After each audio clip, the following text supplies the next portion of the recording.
Om Parama Prema Rupam Paramananda Swarupam Paramahansa Devam Bhaje Ramakrishnam Sharadang Shakti Swarupam Shanting Sangha Jananim Jnana Vairagya Viveka Anandam Bande Vishwadeva Devam. Om Shanti Shanti Shanti. We worship Sri Ramakrishna Paramahansa Deva, who is the embodiment of infinite love and absolute bliss. We salute Holy Mother Sharada Devi, who is the mother of the whole Sangha, who is the embodiment of power and peace.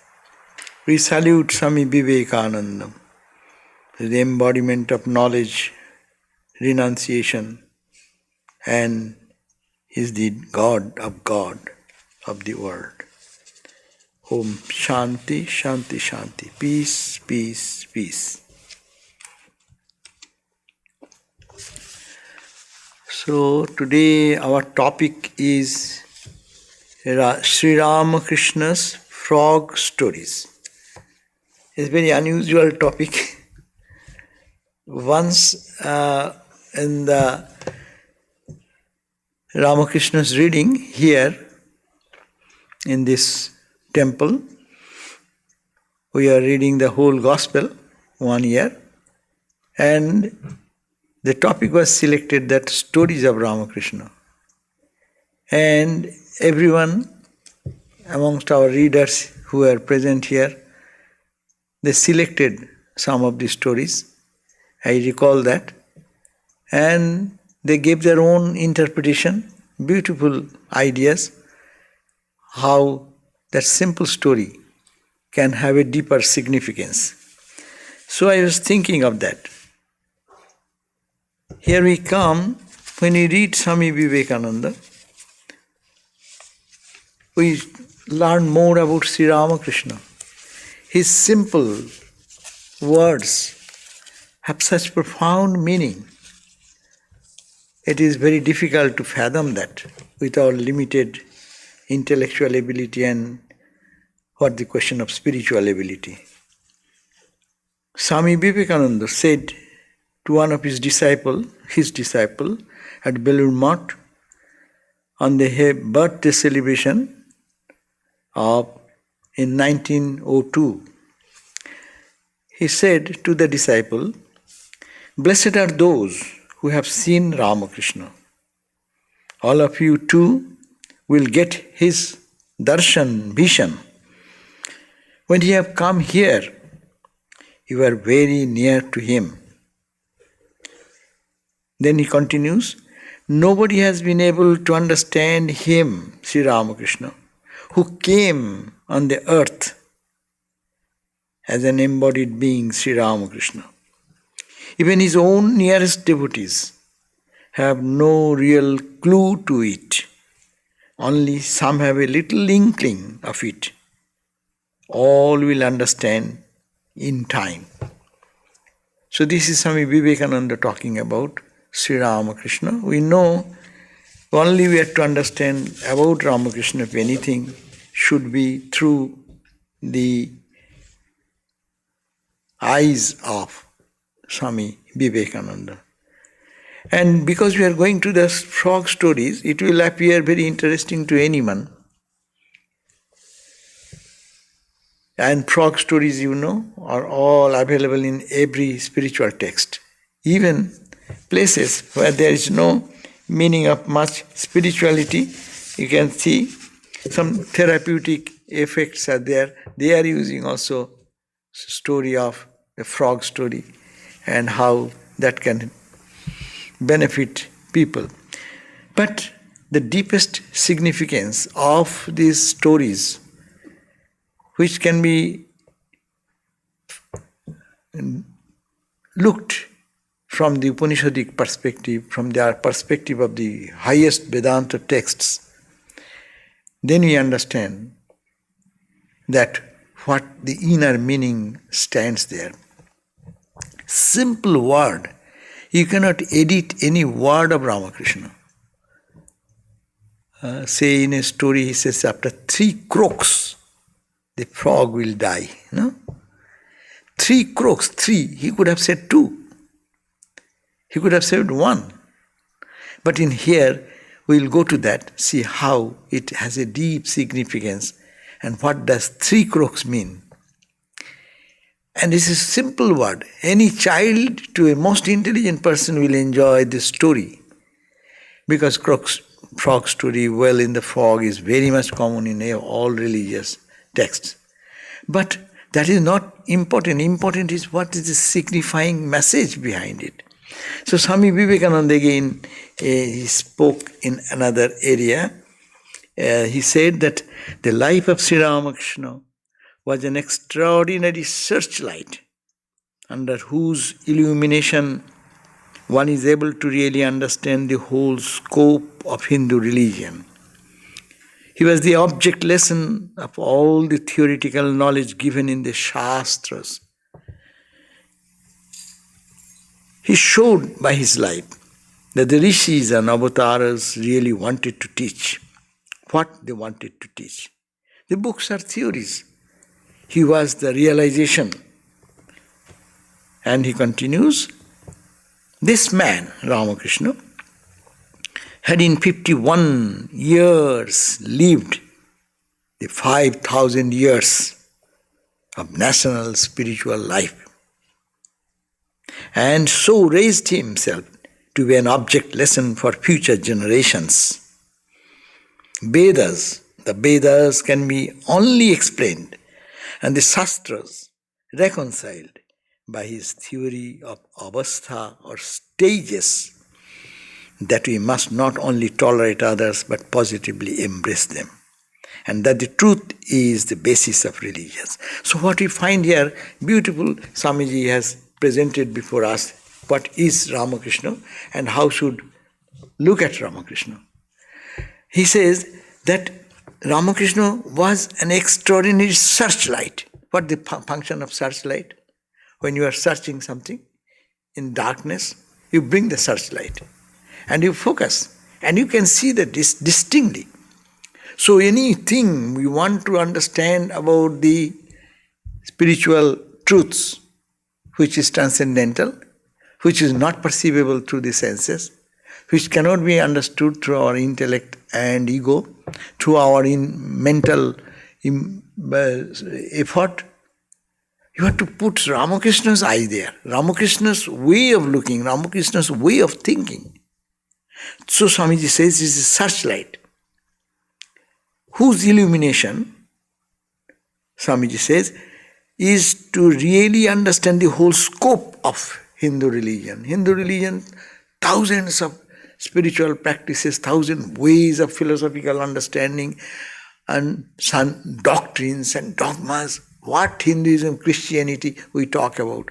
In Hinduism you go to as many people, so many religions as it were. Everyone has their own type of thought process.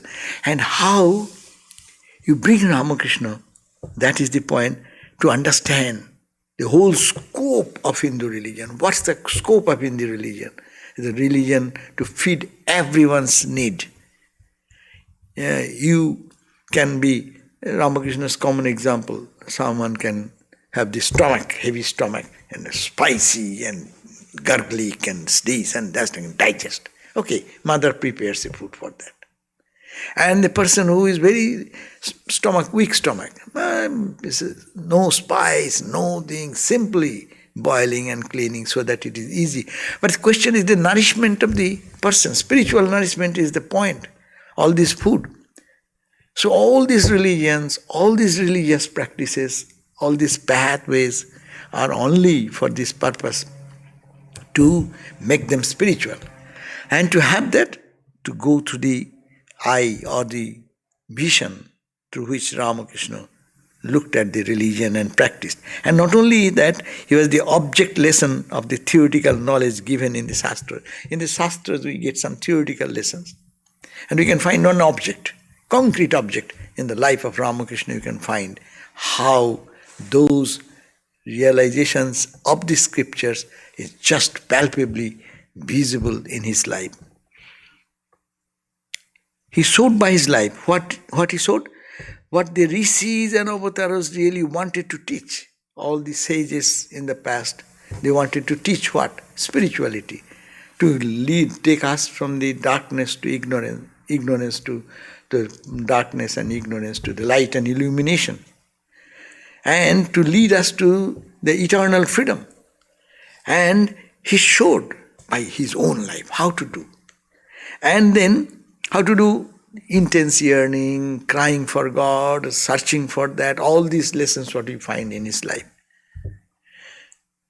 And the books only gives us some information. So books are theories.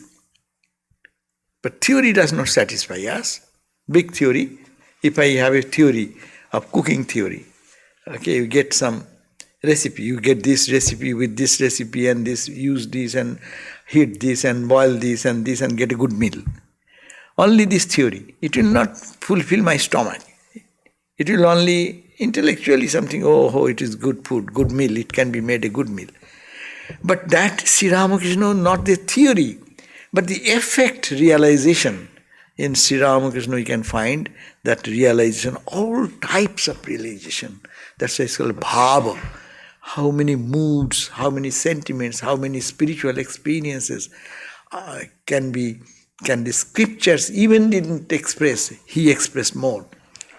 So, and that's why Swamiji has given a beautiful description of it, that this man, means Sri Ramakrishna, in 51 years he lived only, but he lived actually the 5,000 years of national spiritual life. Whatever India has done from the beginning in a spiritual search to different avenues, different channels, different modes, following different philosophies. You see Ramakrishna in 51 years he did. It's a beautiful description of Ramakrishna to understand. That you want to know India? Go read Ramakrishna. That's all. You want to know total spirituality, what is content? Just read every page of Ramakrishna. And every words of Ramakrishna will be revealing the truth. And that penetrating eye should come by spiritual practice when mind becomes ready. So if we don't even to understand intellectually certain thing, as we will try today, that are this frog story. There are many, but we may select something. So if we see what he said, apparently has no deep significance as it were. Just it is interesting.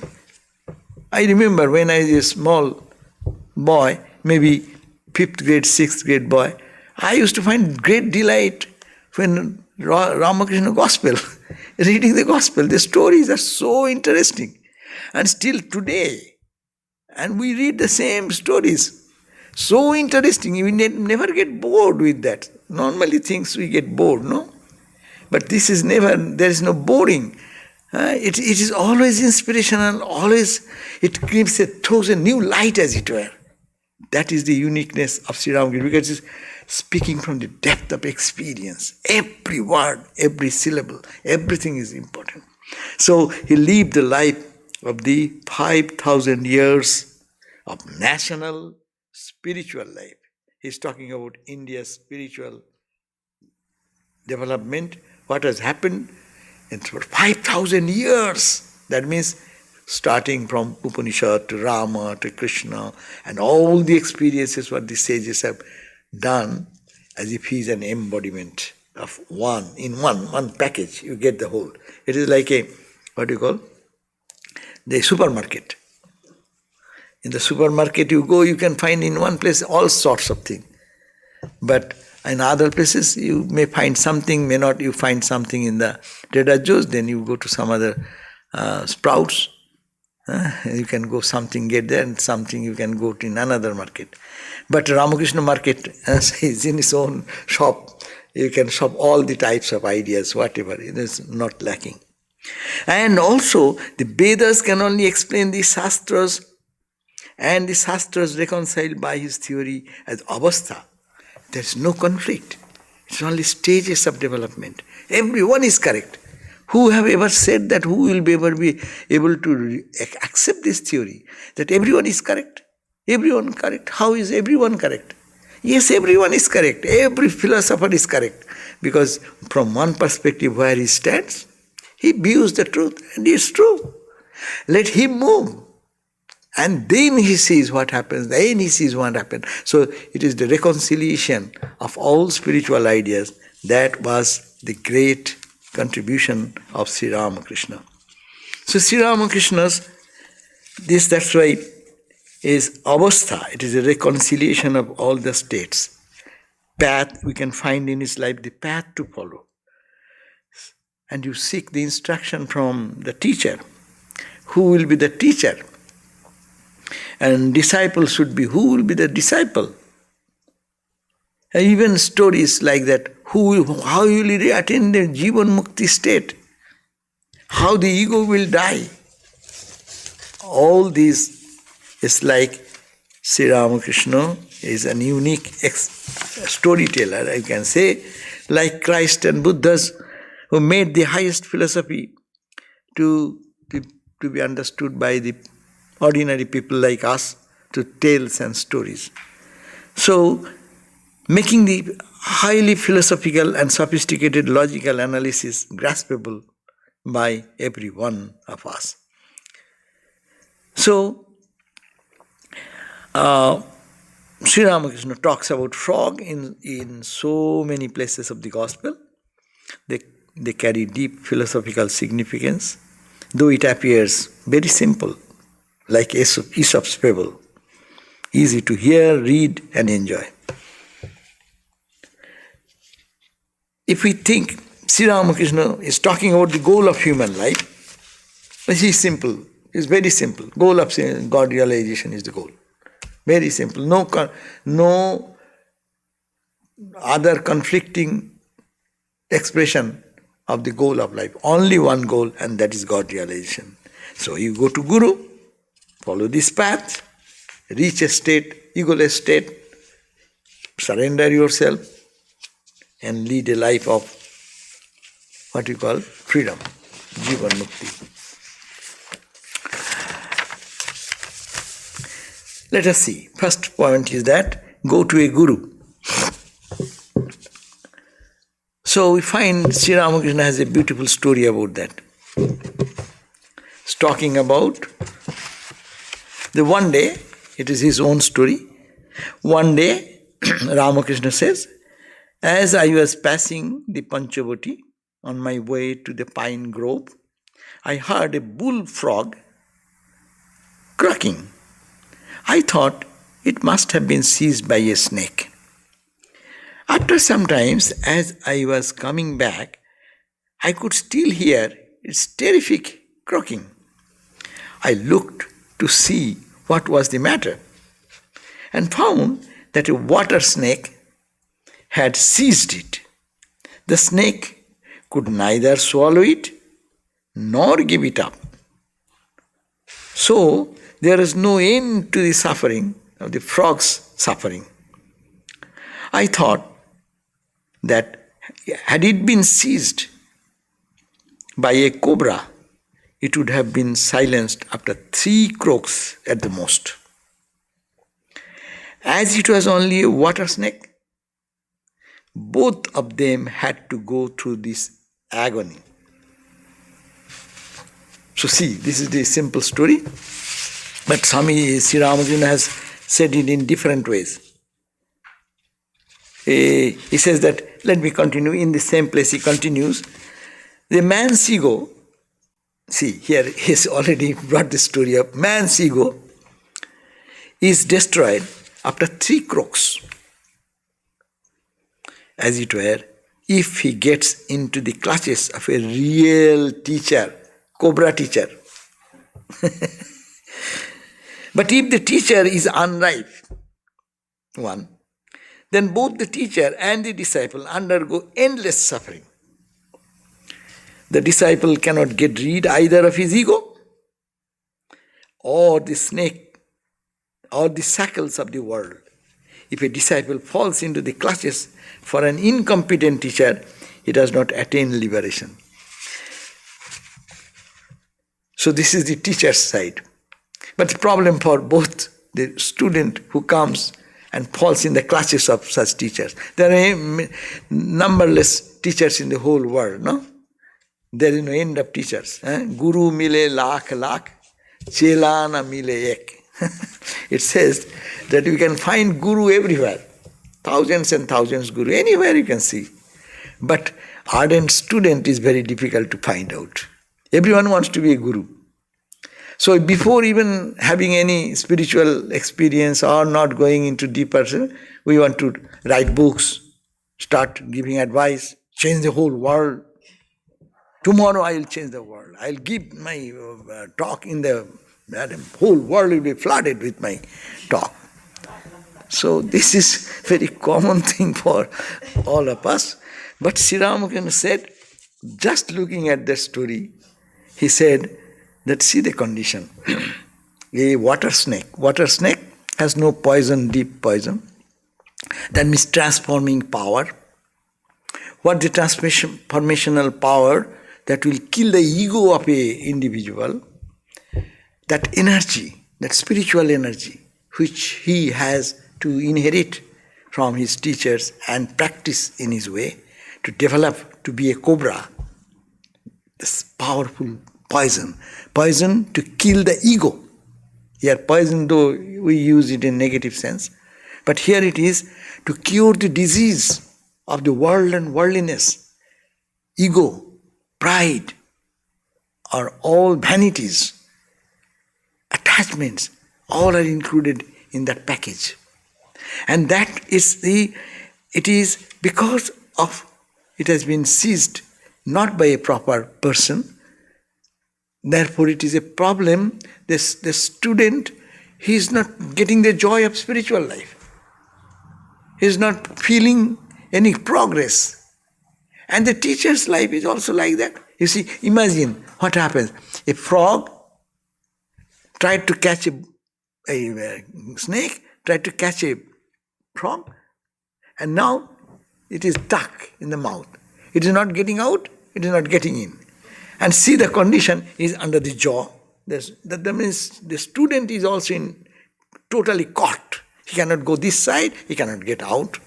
And the teacher, whose his situation more deplorable, because he is also suffering. So it is suffering for both, no one gets the benefit. And then another version of the same story, Sri Ramakrishna has said in another part of the Gospel. It says, a frog living in a well, no, it had another story, okay.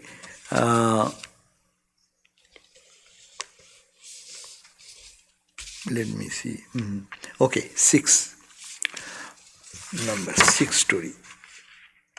6. Let's say a bullfrog, another place, a bullfrog was caught by a water snake. The snake could neither swallow the frog nor let it go. As a result, the frog suffered so much. But if the frog had been seized by a cobra, he would have been quiet after 1 or 2 crocks. All that. And then another place, Sri Ramakrishna said about the same cobra, once a dying bullfrog, no, it is 6.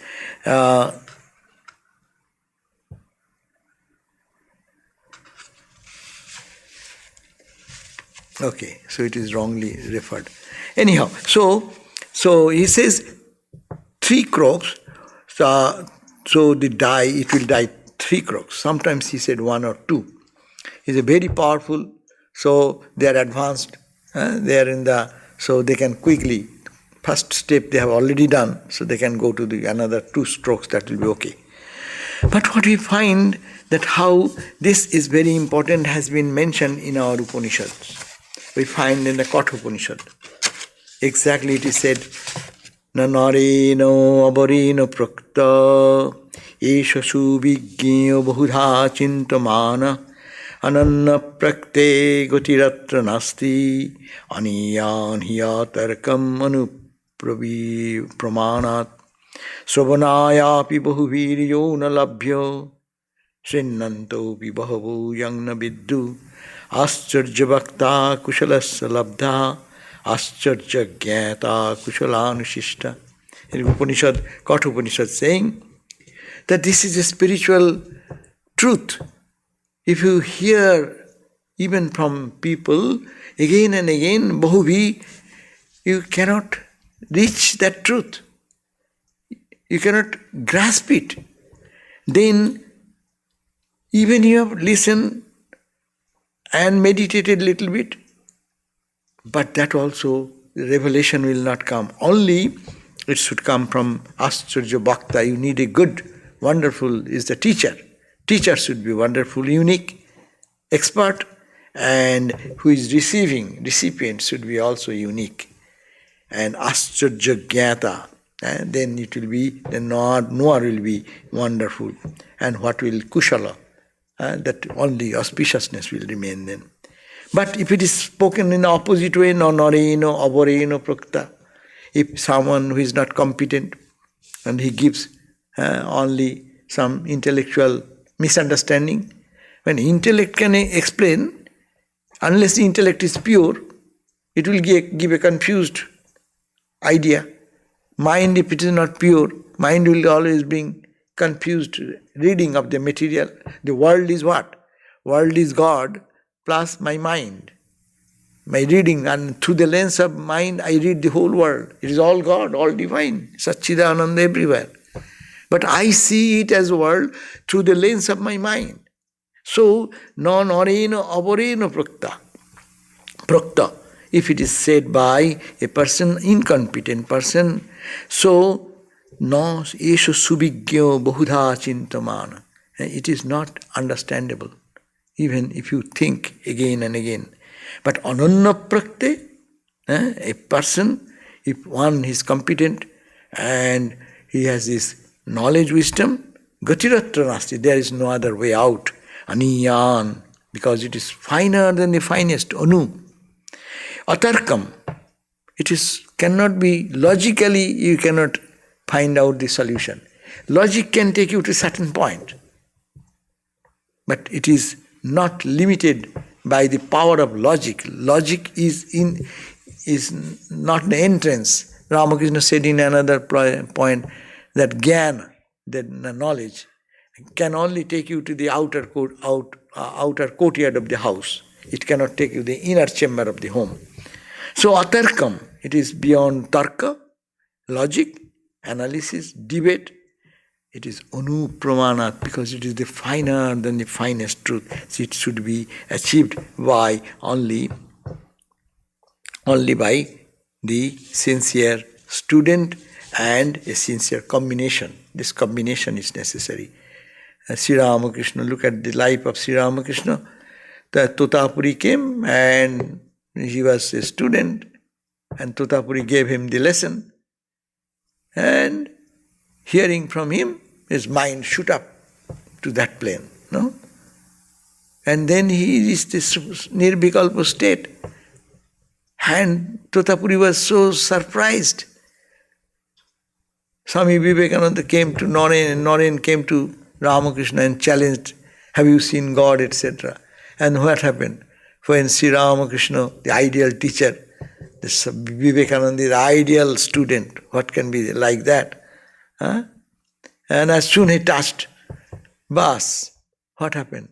Swami Vivekananda saw that the whole world, the visible universe, as if vanishing into some void, no? It is becoming like a dream. It is like just non-existence and going into the void in one stroke. What? If we understand it from the Mundaka Upanishad or Mandukya Upanishad, then we'll find that what does it mean. We'll go to that later. So, this is the supportive idea what Kathopanishad declares, Mundakopanishad also declares that parikshalokan karmachitan, parikshalokan karmachitan. You experience the world by analyzing the world, its momentariness or permanency. Parikshalokan karmachitan.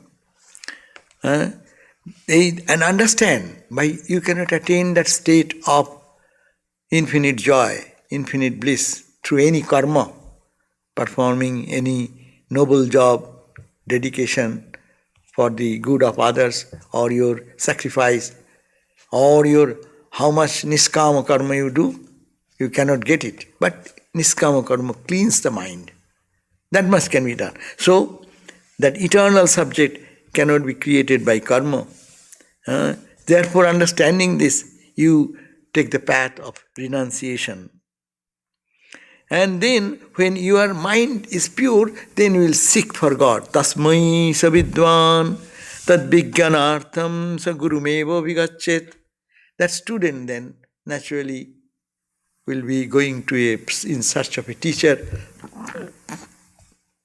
How? With humility. Samitpani Shrotriyam Brahmanishtam. Upanishad is very critical and careful to use the words. Tad vijnanartham, to experience that eternal truth, that eternal knowledge. So Gurumevo vigachet, he will go to a teacher with all humility. But to whom? Shrotriyam Brahmanishtam, who Shrotriya means who is expert in and knows the scriptures, Vedas and the Upanishads and their inner import. And not only that, they are Brahmanishta, their mind is stuck or deeply involved in the thought of Brahman. Or they are Brahmagyanis. That will be the best. If they are a knower of God, that will be the best. If not, his mind will be totally saturated or absorbed in the thought of Brahman. That should be a teacher. And when it happens, then next verse he says that if the guru of such stature, whose mind is totally absorbed, they become automatically very compassionate. And then when they become compassionate, they just tasmai vidwan, that intelligent boy who has come for seeking the truth, upasannaya, who has come before him, whose mind is calm and who is self-controlled, that type of student, then he will teach the prashanta chittaya samannitaya yena aksharang purushang veda, by which this Brahma, that Purusha, that consciousness, which is akshar, uninterrupted, absolute, that he then will give advice about that. And by which practice he will be able to know that imperishable, supreme reality, Brahman. So this is, the Upanishad says, so Sri Ramakrishna is mentioning here that the teacher should not be a water snake. And so it should be a cobra. That's one. So search before you go to Guru. Have to find out a good Guru, true Guru. And second is that the teacher is quality. Student should be also ready. His ego is totally dead. He is almost gone. Or his surrender. This we find stories in the surrender story also here. So now this is going to Guru, and therefore what you have to do is to follow the 3 crooks now. Death of the frog will be in 3 crooks. I also read another story which is very relevant to it. The frog story, about Sri Ramakrishna has said about another story, frog living in the well. Very common story. It is found in many places, but we find in the Gospel, Sri Ramakrishna is talking to M. Girish and others. Do you know what these people are like? It's a story. They are like a frog living in a well who has never seen outside world. He knows only his well, so he will not believe that there is such a thing as the world. Likewise, people talk so much about the world because they have not known the joy of God. So he is talking that there is a frog in the well. That story is, Swami Vivekananda described it in a different way in the Parliament of Religions and in another place also. I'll go to that. So he said that people who live in their own frog, in religious ideas, spiritual ideas, this is my well, and this is the only well, and that can only be the solution for all spiritual people, and they have no eagerness to go even look something beyond. And if someone comes, like a teacher, again the teacher will come. If someone comes from a bigger perspective and tells somebody, they won't accept it because they stuck to their ego sense. I understand, my understanding is the perfect understanding. They're not open to that. So here you know that story, all of you have read it, but I am reading again what Swami Vivekananda in the following the Sri Ramakrishna's lesson. He said that a frog lived in a well. It had lived there for a long time. It was born there and brought up there, and yet was a little small frog. Of course, the evolutions were not there to tell us whether the frog lost its eyes or not. But for story's sake, we must take it for granted that it had eyes and that it every day cleansed the waters of all the worms and bacilli that lived in it with an energy that would give credit to our modern bacteriologists.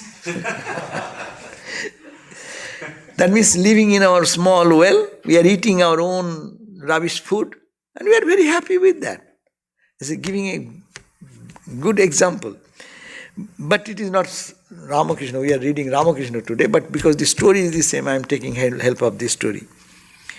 In this way, it went on and became a little sleek and fat, perhaps as much as myself, because Swamiji was a little heavy. Well, one day another frog that lived in the sea came and fell into the well. Whence are you from? I am from the sea. The sea? How big is that? Is it as big as my well? And he took a leap from one side of the well to the other. He gave a jump. But his own created world, he knows this much is the world, this much is the truth, this much is the philosophy of life. So what he did, he took a leap. He said, you are talking about ocean? What is ocean? And then he gave a leap, one leap. One side of the other. My friend, says the frog of the ocean, see, how do you compare the sea with your little well? Then the frog took another leap and asked, is your sea so big? What nonsense you speak, to compare the sea with your well? Well then, said the frog of the well, nothing can be bigger than my well. There can be nothing bigger than this. This fellow is a liar. So turn him out. That has been the difficulty all the while. I am a Hindu. I am sitting in my own little well and thinking the world is my well. The Christian sits in this little well and the whole world is his well. The Mohammedan sits in his own well and thinks the whole world that. I have to thank you, America, for the great attempt you are making to break down the barriers of these little worlds of power, and hope that in the future Lord will help you to accomplish that purpose. So here we find it is from one perspective that is sitting in our own well. And example is that we are like frogs and we can go only up to this far to understand about the bigger perspective of spirituality. But one jump we can give, how much we can jump, as far as my mind is expanded. And then you can go a little further. But to go further and further, that is lacking. Ramakrishna, in another part of the Swami Sarvadevananda talked about Sri Ramakrishna in his message, Life and Message. Ramakrishna, quoting Ramakrishna, Swami Sarvadevananda said that a frog living in a well met another frog who came from the sea. The frog in the well could never believe that there is anything like the sea, something that could be bigger than his well. Out of ignorance, people think that their own view is the best and everything else is false. So this can be understood from the perspective of what you call harmony of religions, no? Or understanding the bigger perspective of religion. But we can go to a deeper depth of understanding that this is our ego. We live in our ego. Sri Ramakrishna talks about ego also in another way. Now, let me see if it is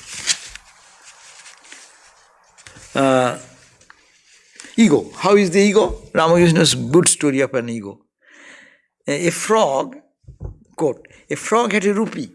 1 rupee means $1, which he kept in his hole. And one day, an elephant was going over the hole. And the frog, coming out in a fit of anger, raised his feet as if to kick the elephant and said, "How dare you walk over my head?" Such is the pride that money begets. Sri Ramakrishna is talking about a frog. Frog has 1 penny, but he has kept it, and he thinks he is the richest person in the world. And a big giant elephant is crossing. Naturally, he walked over his 1 thumb here, 1 thumb there, and seeing that, he came out and throwing his leg towards the elephant said, "You dare? How dare you run over my head?" See, ego is such. So now is the question of ego. We have ego in different levels. Ego of money, wealth, beauty, name, power, position. Ego plays in intellectual capability, goes on. And Ramakrishna said, ego is the barrier of all. If we can destroy the ego, then only we can be free. So, here we find that this story which we just read, 2 stories, one of what is called the frog of the well, an ocean frog meeting, a spiritual person coming, or a guru coming and telling to expand.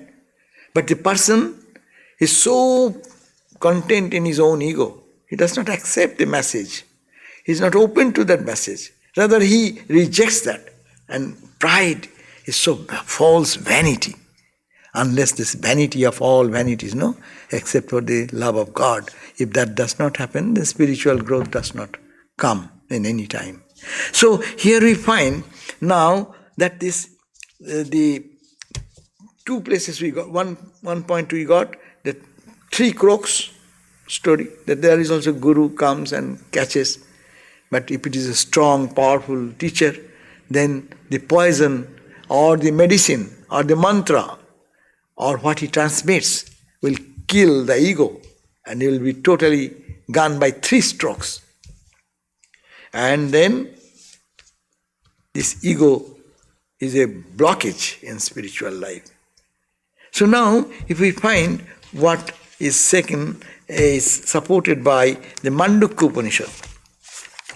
Mandukya Upanishad, someone talks about, it is related with, some can say that it relates with the frog. Mandukya word came from Munda. So, which Mandukya is sometimes considered as Mandukya. Root is sometimes this Mandukya Upanishad. Mandukya is sometimes in a root is called Mandukya, which means frog.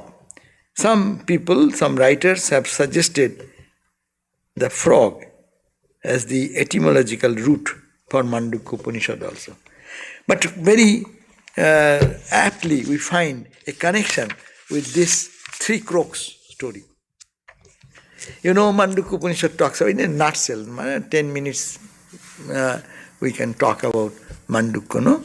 It's a big Upanishad, though not in numerically it is not big, but it is one of the grandest philosophical book in the Upanishadic literature. Mandukya Karika is there. It's a much elaborate. Anyhow, so what it says, it starts with Om. And that Om is A, U, Ma and Bindu. Om. So it says, Om iti etat aksharang idagam brahma idam sarvam. Whatever you see, it is nothing but Om.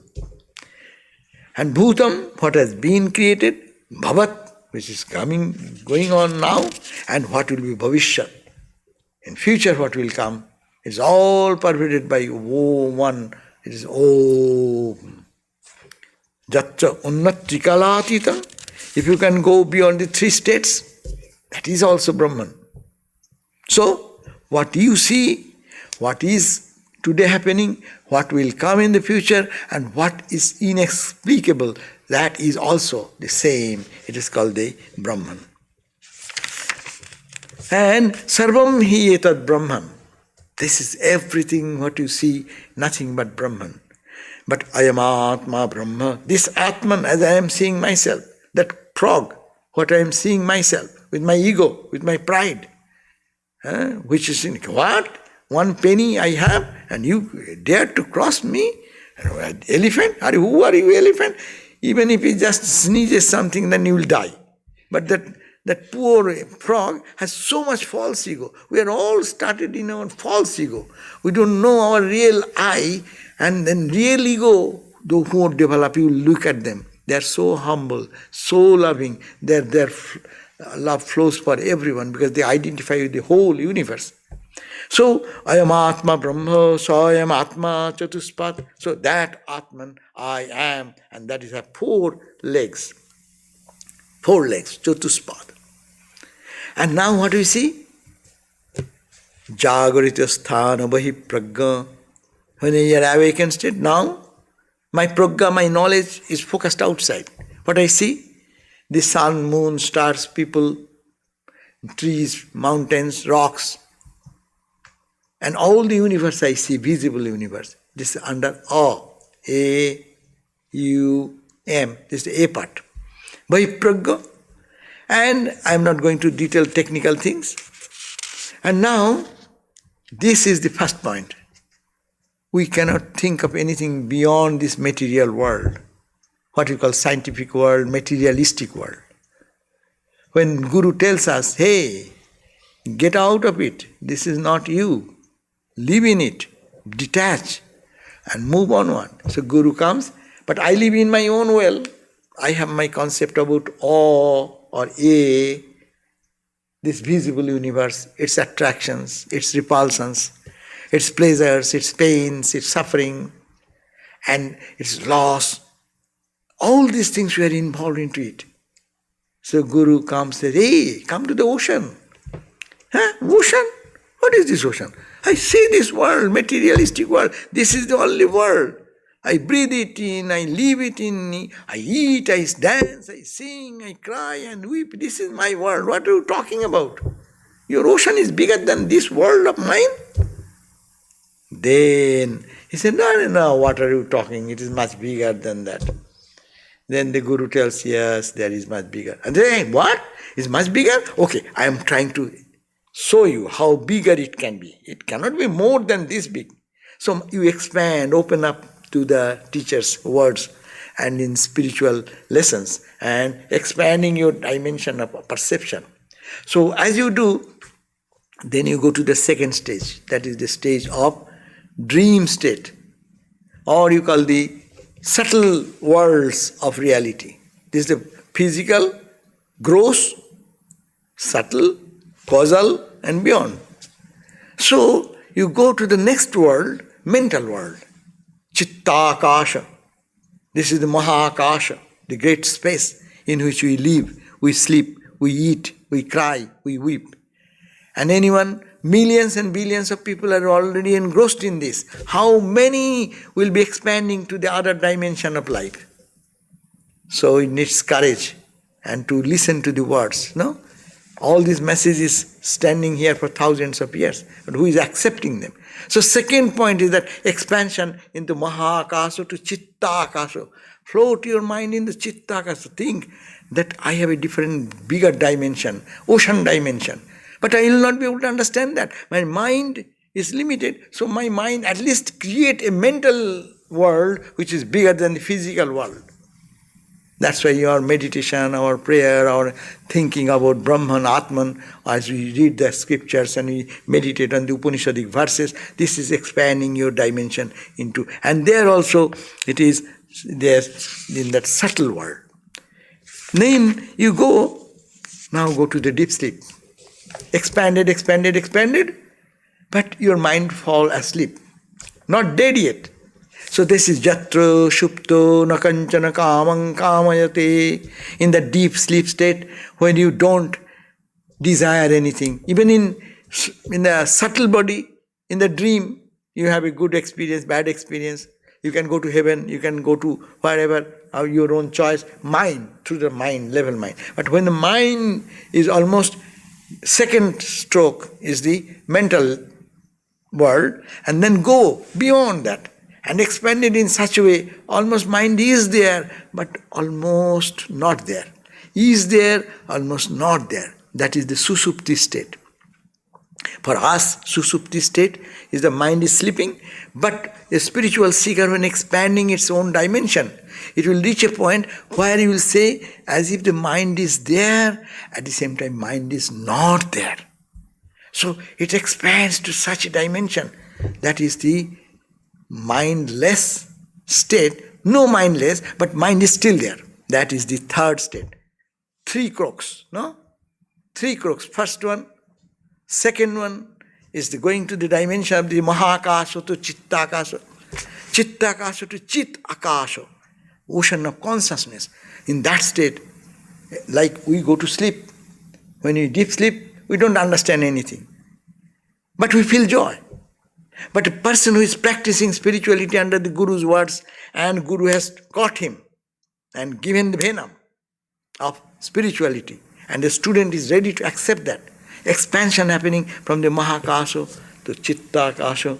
Chittakasha is the third state. Chidakasha, the ocean of consciousness. He can perceive, mind can perceive, but cannot. Still the mind remains there. That is the third state. Yatra supto na kanchana kamang kamayati. He does not dream anything, na kanchana swapnang pashyati. That is called the susuptam. And what happens in susupta? Susupta sthana eki bhuta. Your mind has begun concentrated in oneness. Pragyana ghana, it is the state of knowledge and wisdom. Eva anandamayo, it is the state of bliss and bliss alone. Ananda bhuk, at the same time you are enjoying the bliss there. As we enjoy in our deep sleep the joy. Everyone enjoys in deep sleep the joy. No? But it's not merged into Brahman. That's why enjoyment means enjoyer is still there. And mind is still there. That's why called Sabikalpa Samadhi state or something. So Susupta sthana, that is the state, ekibhuto, everything has been boiled down into one, and that is the level of consciousness, pragyana ghana, and this is state of ananda, blissfulness, ananda bhuk, and also the individual is as if enjoying little bliss. Third stroke, third croak, and that is the dying point, no? After that third stroke, the frog is no more there, he is dead. Dead to the world. Dead to the world of ignorance. And that works. That is the state. Ekayibhuto anandavuk chetumukha pragyastityo. That is third state. And then when that last stage, the ego gradually goes down and becomes zero, then what happens? Nanta pragam, na bahi pragam, no vayato pragam, no pragana ghanam, na pragam is a state. You cannot describe that. What is that state? You cannot say it is, you cannot say it is not. It is that na anta pragam, they have no inner consciousness. I am here. No bahi pragam, I am not aware of this world. No ubhayato pragam, little bit of it here, little bit known, little bit of the here and there, no concept of that. It is all consciousness, consolidated consciousness. It is not. And adrishtam. Then what is that? It is beyond your vision. You cannot see. Adrishtam. Abhyavaharjam. You cannot behave. You cannot transaction. You cannot have any transaction with that. Agrajyam. It can be conceived and hold on. Alakshanam. There is no sign. There is no thought. Achintyam. Abhyapadesyam. Ekatma. It's all. All negation. Because ego is gone. Who will fathom what? Therefore, that is the state called Turiya, Akasha, Vedantic. So Ramakrishna, what he said in the three crooks, simple three crooks, what? Three crooks, the entire spiritual life has been what this Mundaka Upanishad is describing. All the Mundaka experiences, he is just in a nutshell saying 1, 2, and 3. And also the frog of the well. I am this is my house, this is my religion, this is my culture, this is my country, this is my birth, this is my name, this is my this. Break that. Leave. Big teacher comes. No, ocean is much bigger. Expand your identity. Swamiji said, think of others, do good to others, and this expand. And then, yes, you have this, the second stage. And then that is you feel that you are much more than the physical universe. You have an entity. And then go further. Second crook. Second leaf. The frog jumped further. And I add to it, or I have seen the story goes in another tradition. This is in the third stroke, he jumped. And what happened? He died. His belly bursted. He's jumping this much, and last leap when they came is such a big leap, and it just burst into it. His belly busted and he died. That's the ego.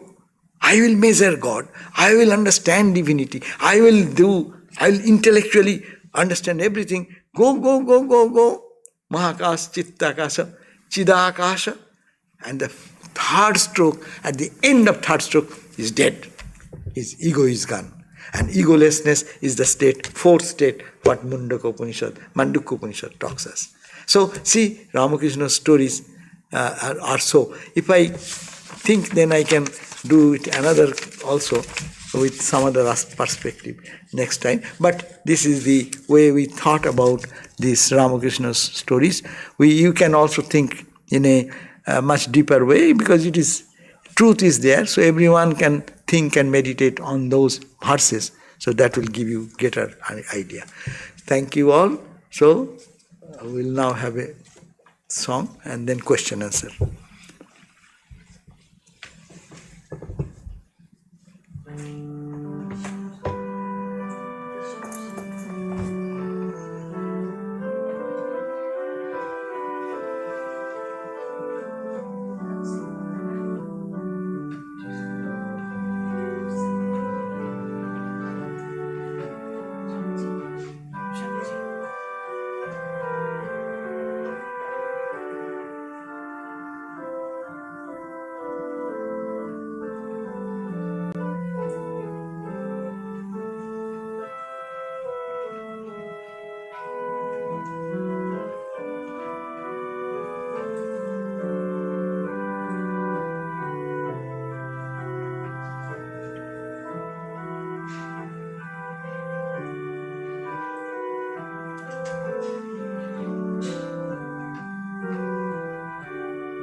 announcement is there. Next week, who is speaking? Next week, who is speaking?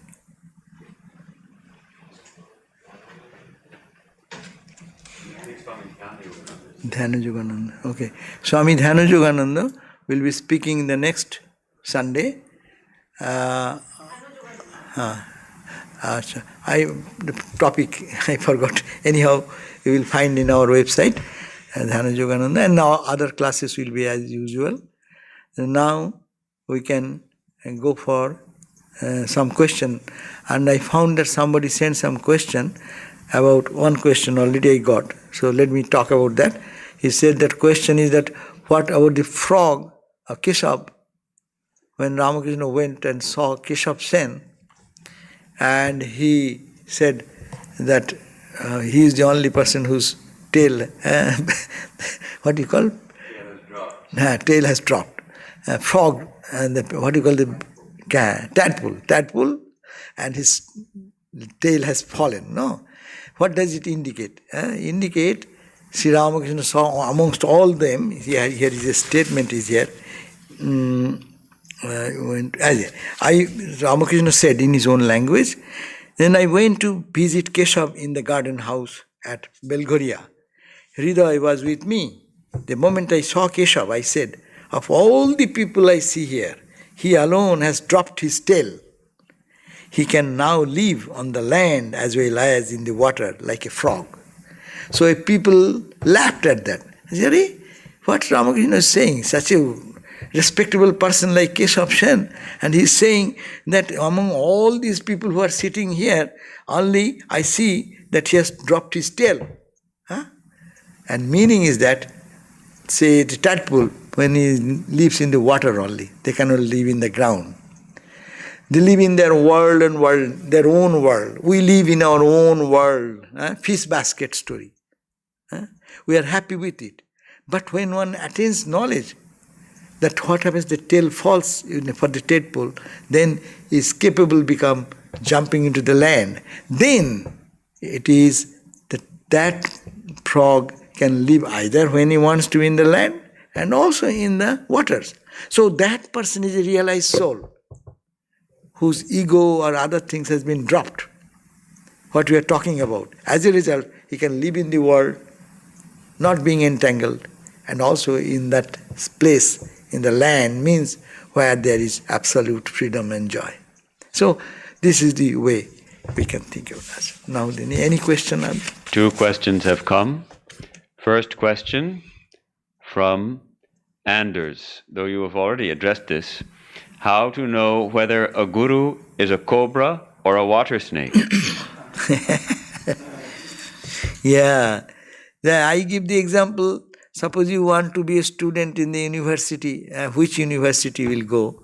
You find out so many informations, not to the grocery shop and go, hello, who is a good teacher in physics, in which university is good. He will not give you the information. You go to the similar-minded spiritual people who are practicing themselves and who are in this line. And also another thing, it is a sign that our scripture has given the definition of a guru. He will be knowing the scriptures. He will be first and foremost, will be a wonderful spiritual character, moral, very moral, strong moral values, and pure in heart. There is the fundamental question, criterion of a teacher. And he should be God-centered. He is practicing himself. He has advanced much. He is not doing this business for money. It is not that he will get a good name. Celebrity will come to me and I will be great. No, that is not the purpose in the mind of the teacher. And teacher will not pay any value to those things. So I think our technical Shotriyo, Abrijino, Akamahata. Swami Vivekananda quoted this. It is Shotriyo, that means he will know the scriptures, all the Vedas, Upanishads, and the essential meaning of that. Abbrigino. He will be not tainted by sin, pure, Abbrigino. Akamahato, not will be like a slave to run after the sense objects. Kamana, desire, a slave of desire is not that. So these are the fundamental three qualities have been given. And at a guru, in other places has been said that the guru will be studying the scripture. He will not say anything which will contradict our scriptures. Many people, Ramakrishna said in one place, no? Somebody said that in our uncle's aunt's house, there is a cowshed, which is horses in the cowshed. Horses, we have so many horses, they are kept in the cowshed. So that means the person who is saying he has no idea horse size, how big is the horse size, and cows are how big, and how can the horses be in the cowshed? That means neither cows, neither horses. So he is talking something, he does not know. So that's why it is said that he should be knowing the scriptures, his words should not contradict with the teachings of the scripture, and also he can separate out in the scripture two types of things, that they are essential and non-essential. He can separate out, and he himself is leading that life, and then can help. Okay. Next question from Guha. Pranams Maharaj, in these frog stories, which component is the grace of God?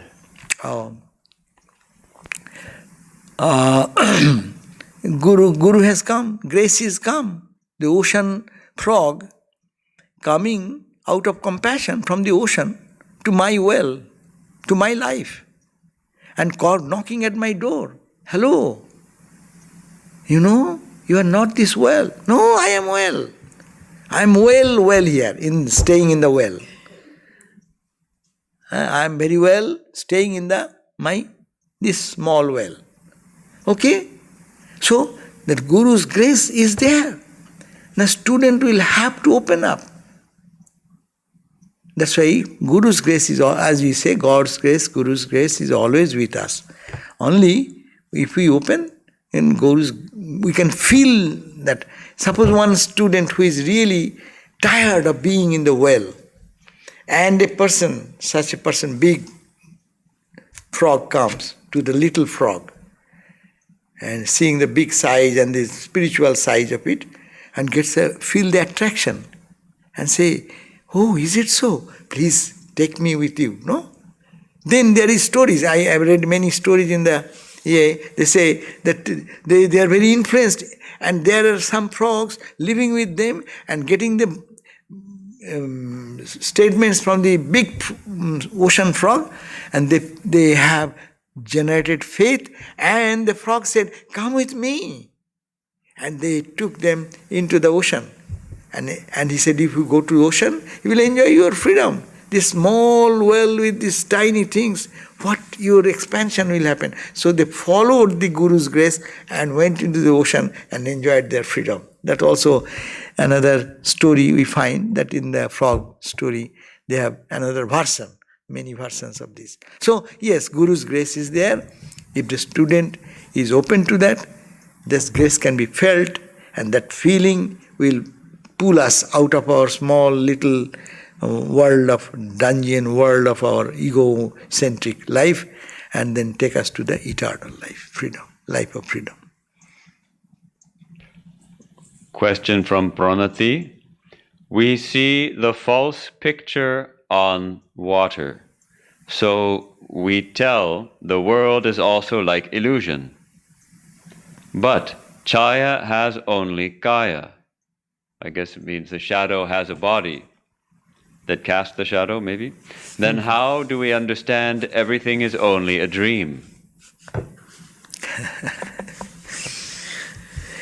Yes. You are bringing another question, not much to our discussion today, but still it's okay. How is the Chaya and Kaya? Again, read the last line. How? how do we understand everything is only a dream? Yeah, everything is a dream. Yeah, okay. So now, last night when we dreamt something, during the period of dream, if someone is to put some question in the dream, another dream person, how is this dream? Well, no, this is real. And the waking state experience is a dream. Now we come out of that. For us, we know that is dream, because that is not a reality. Though I saw it, I felt it, I was hungry, I was thirsty, I ate food, I have some fun with somebody, I have some anger with somebody, I fought with somebody. When it happened, that was so real for me. But now I say, oh, that is dream. Now take yourself from this concept to the dream state, that I am in the dream state now. What happens to this world? Is it any reality? I don't feel any reality of the world in my dream state. Therefore, this world is dream because it does not stay all the time with me. 3 states of my awakening state, dream state and sleep state, they are always cancelling one each other. So therefore, no one is real, permanent. They are all dream-like. As dream has no permanent existence, this is a way of our analysis. If we analyze our day-to-day experience, then we'll have to come to this conclusion. The dream is dream. Why do you say dream? I say it is real. Last night what you saw, everything is real. No, it is not there, I don't see it. Similarly, when I go to dream state, this world does not exist for me. This pews, this room, this house, these people, no one remains with us. Is it not a dream then? So you have to make a back calculation like that to understand that there is nothing permanent, therefore it is all dream. It's dream-like. It appears, but it has no permanent validity. Okay? Pranati has a follow-up question. We want to stay in lofty thoughts, but someday are going very blissfully in lofty thoughts, but after some days we find we are again falling from that higher plane. Why all these unreal things do not leave us? Because our mind has learned something, that's why sometimes it goes away. But mind goes its own rut again, because it has long found joy and happiness in the world. So it goes back to that experience again, and we forget the truth. But it is the purification of the mind. So because of our samskaras, because of our past inclinations, attachments, this happens for everyone. That is called the spiritual struggle. If that is not there, then what is spiritual life? No one have attained in one stroke. Ramakrishna, in his wonderful life, he showed that it is 12 years of his life went for sadhana only. Even to demonstrate that we have to all work with our own mind. And mind has so much of cluttering here and there, attachment to so many things.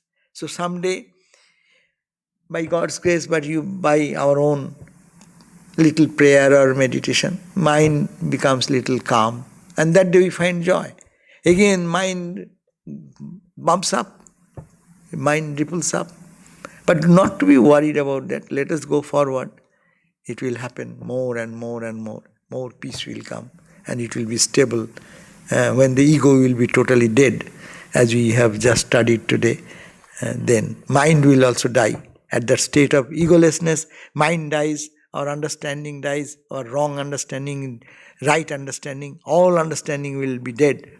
And then the truth will be in the 4th state, as we talked about, that will be the 4th state of joy.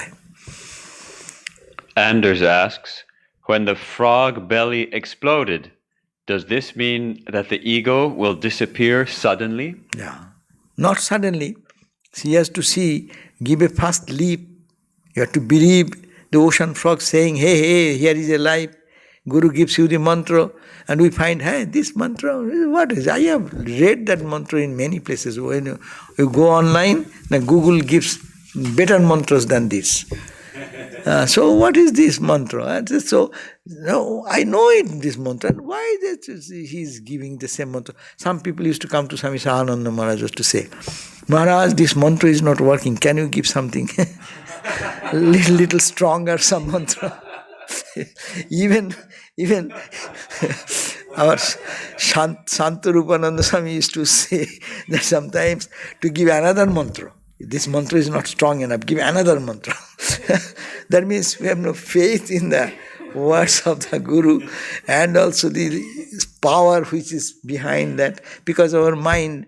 So by long practice, if we get gradually into it and that power works in us and our mind becomes free from dust and dirt, naturally this conviction will come and it will be spontaneous then that will give us the attraction or freedom. Okay, so thank you all. So let me end with a prayer. Om Shanti Shanti Shanti Harihi Om Tat Sat Sri Ramakrishna Arpanamastu.